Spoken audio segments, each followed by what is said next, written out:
मुंबई महानगरपालिका निवडणुकीसाठी ठाकरे बंधूंची संयुक्त सभा शिवतीर्थावरती अर्थात शिवाजी पार्कवर पार पडली। या सभेची महाराष्ट्रभर जोरदार चर्चा आहे आणि या सभेत मनसे अध्यक्ष राज ठाकरेंनी अतिशय घणाघाती शब्दामध्ये भाषण करत उद्योगपती गौतम अदानींवर जोरदार निशाणा साधला। अदानींच्या माध्यमातून मुंबई मिळण्याचा प्रयत्न होत असल्याचा आरोप त्यांनी केला। राज ठाकरेंच्या या आरोपानंतर नव्या वादाला तोंड फुटलंय।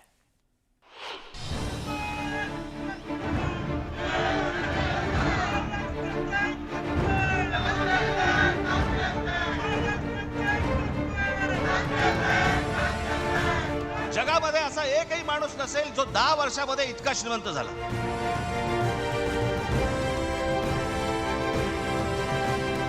डोक्यात गेली सत्ता, डोक्यात ही स्वकीयांचा घात करणारी औलाद ही काय फक्त पक्षांमध्ये नसते, मला तर आता कळले राजकीय पक्षांमध्ये आली आहे। एकदा मुंबई हातात गेली ना बाबांनो, महाराष्ट्र झारखंड पेक्षा काही वेगळा करणार नाहीत हे। मुंबई महापालिकेची प्रचार सभा होती खरी, पण या सभेत राज ठाकरेंच्या टार्गेटवर ना भाजपा होती ना शिंदेची शिवसेना। राज ठाकरेंचं टार्गेट होते उद्योगपती गौतम अदानी। रविवारी मुंबईच्या शिवाजी पार्क मैदानावर ठाकरे बंधूंच्या जाहीर सभेत राज ठाकरेंनी मुळावर घाव घातला। त्यांनी थेट अदानी उद्योग समूहावर हल्लाबोल केला। त्यासाठी राज ठाकरेंनी पुन्हा एकदा लाव रे तो व्हिडिओचा प्रयोग केला। 2014 ला पंतप्रधान नरेंद्र मोदी पंतप्रधान व्हायच्या अगोदर गौतम अदानी कुठे होते आणि आता पुढचं फक्त बघत राहा की आता 2024-25 ला गौतम अदानी आता कुठे आहेत। फक्त सरकारच्या आशीर्वादाने। आणि तुम्हाला जर नाही धक्का बसला तर मला सांगा जरा। गेल्या 10 वर्षात अदानींनी मुंबईसह महाराष्ट्र आणि देशात कसा विस्तार केला त्याचं प्रेझेंटेशन या व्हिडिओच्या माध्यमातून करण्यात आलं। 2014 ला फक्त गौतम अदानी एका ठिकाणी आहेत, 2025 ला बघा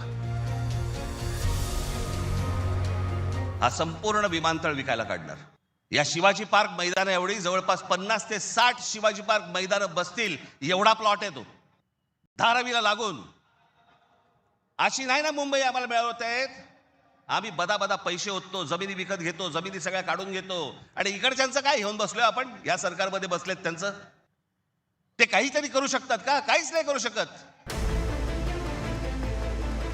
अदानी उद्योग समूहाचा विस्तार कोणाच्या पाठिंब्यामुळे झाला असा सवाल करताना राज ठाकरेंनी भविष्यातली भीती व्यक्त केली। हा जो भूगोल आहे ना, हा भूगोल नीट समजून घ्या। हे वाढवण बंदरापासून तिकडे वरती जे आहे ना त्याला लगेच लागून गुजरात आहे। यांचं पहिल्यापासूनचं डोक्यामध्ये जे होतं ना की मुंबई गुजरातला न्यायची,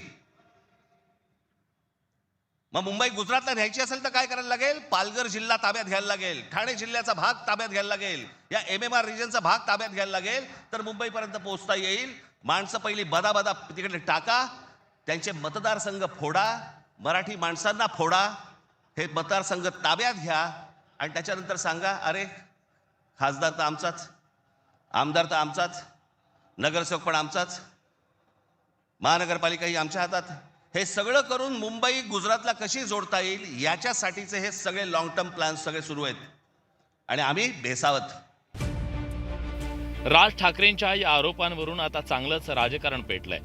मुंबई भाजपचे अध्यक्ष अमित साटम यांनी राज ठाकरे आणि गौतम अदानींच्या भेटीचा एक फोटो सोशल मीडियावर पोस्ट केला। ढोंगीपणा आणि दुटप्पीपणाचा कळस असं कॅप्शन त्या फोटोला दिलं गेलंय।